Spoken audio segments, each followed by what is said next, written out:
At 24, actress Angelina Jolie has captivated audiences with edgy performances that may belie her age, but certainly not her talent. She already has 2 back-to-back Golden Globe Awards for her work in television films, one in 1997 for her portrayal of Cornelia Wallace, the first wife of the former Alabama governor. The other in 1998 for another real-life portrait, Gia Karangi, the drug-addicted model who died of AIDS. Since then, Jolie has been building a body of work in feature films that have earned her a reputation as one of Hollywood's hottest young actors. In November, she starred opposite Denzel Washington in the box office hit The Bone Collector. She's currently receiving critical acclaim for her performance in Girl Interrupted, co-starring Winona Ryder. I am very, very pleased to have her on this program. Welcome. Good. I'm very, very happy to be here. I watch your show all the time. Oh, thank you. I didn't know that you lived in New York. I didn't know you lived in New York. I'm being I was just saying before it started rolling. I was trying to tell him how I don't have friends here and I don't have anybody to go to dinner with. I love watching your show. So. Oh, thank you. Did you love the role of Lisa once you read that? Did you look at that and say? It's obviously a dream for an actress to have just so much to work with, but I've never played a character I didn't. It's tough because she's like she's apparently the bad person or the person that should be, corralled. But I didn't feel she was in many ways, and I felt for her, and I liked, which I've never been able to play somebody I didn't feel was redeemable somehow. And I had read the book like 5 years ago, and I picked it up after I read the script, and I underlined everything Lisa. And I was obsessed with her brutal honesty and her just need to live, and so yeah, I have this funny tattoo that I got right after Lisa that my mom came with me. Thanks, Mom. This is one of several, is it not? Yes, but this one was with Mom, so it was just the greatest thing in the world. But it's a prayer for the wild at heart, kept in cages. Yeah. Miss Tennessee Williams, and it's And what's this one? It's an H. My brother's middle name is Haven. Yeah. And there are what, 6 in all? Something like that. Yeah. And why do you do this? I don't have many on places you can see. Most of them are in the areas that can't do nude scenes. Yeah. But just a few that are just reminders. Like these. Like Lisa was really personal to me. And it was hard. A long time ago, I was so hard to let Gia go. So hard to let Gia go. So hard to let Lisa go. And it was hard to let Gia go. It was hard to let a lot of them go because they were they became friends of mine and they were parts of me. And I thought a long time ago that was kind of exercising parts of me, just getting rid of them and working through them and growing up. And I realized that I'm going to keep them and they're all a part of me, and it's made me really happy. And I was missing Lisa, I think, and then having this somehow with my mom and having this moment that I'll always remember with her, kind of picking it out and talking to the other people. She was in the tattoo parlor offering everybody drinks and seeing if she should go get anybody a sandwich. She was brilliant. You're close to her. Very. Yeah. Very. Have an influence on you doing what you do or not? Yeah, she studied at Strasbourg.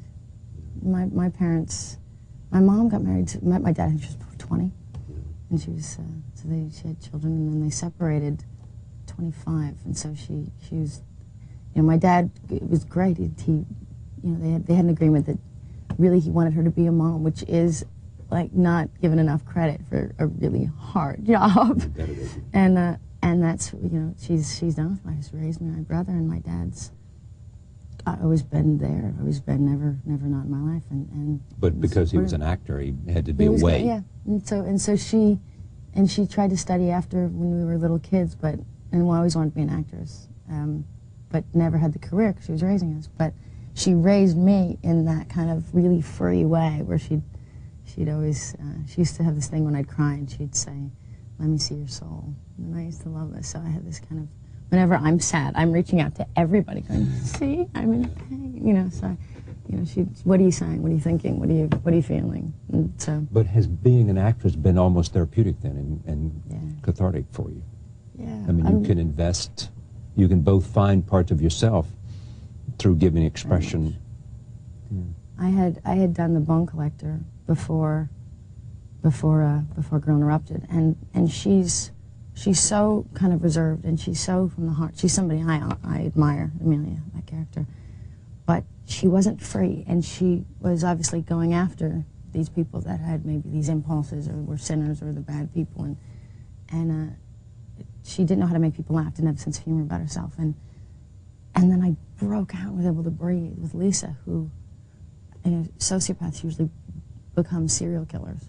That's just and it was so odd to discover that, because I jumped into the thing I was hunting for 3 months, and this completely opposite side. But wait a minute, I don't understand. The other character, the cop I was playing, was hunting a serial killer. Right. And so Lisa was this other was the exact opposite, and I was questioning so much in my life about things, and you know what I was capable of, and Amelia allowed me to believe I was capable of things, and I understood what love was with her. And Lisa, I don't have many friends, I don't have many girlfriends. I don't understand.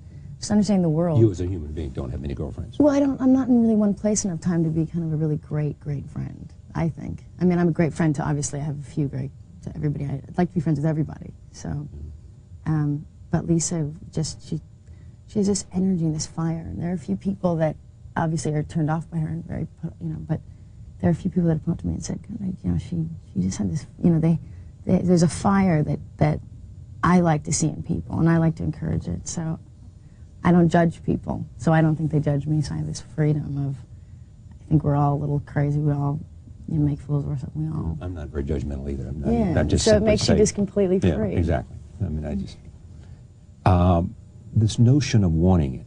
Did it then come to you, or did you go after this role of Lisa, having read the book? You went after it. Yeah. You personally, or are those people that work for those people? Yeah. That one person who's out there. Yeah. Did you? I mean, did you pick up the phone and say to Winona or whoever else might be? No, I actually had gotten a call from Winona about a year before. I think when she was thinking of it, before I'd done. I think she told me that she was happy when Gia came out, because she was happy that that I could get in that door and fight and kind of, you know, because she was thinking about me for it.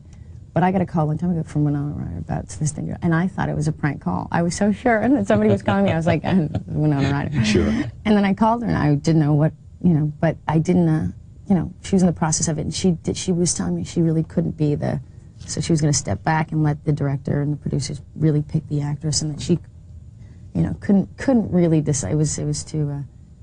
But she obviously liked me and other people, and was going to let it happen. And you know, she was really wonderful with me. And I had an audition, and I met with the director, and then I went in and I, you know, read my little scenes and came in, and after begging them, you kind of let me in the door again, let me try, and let me show you what I can try to do. Is there anything else we should say about Lisa before we show up seeing the scene we're going to see is when she arrives?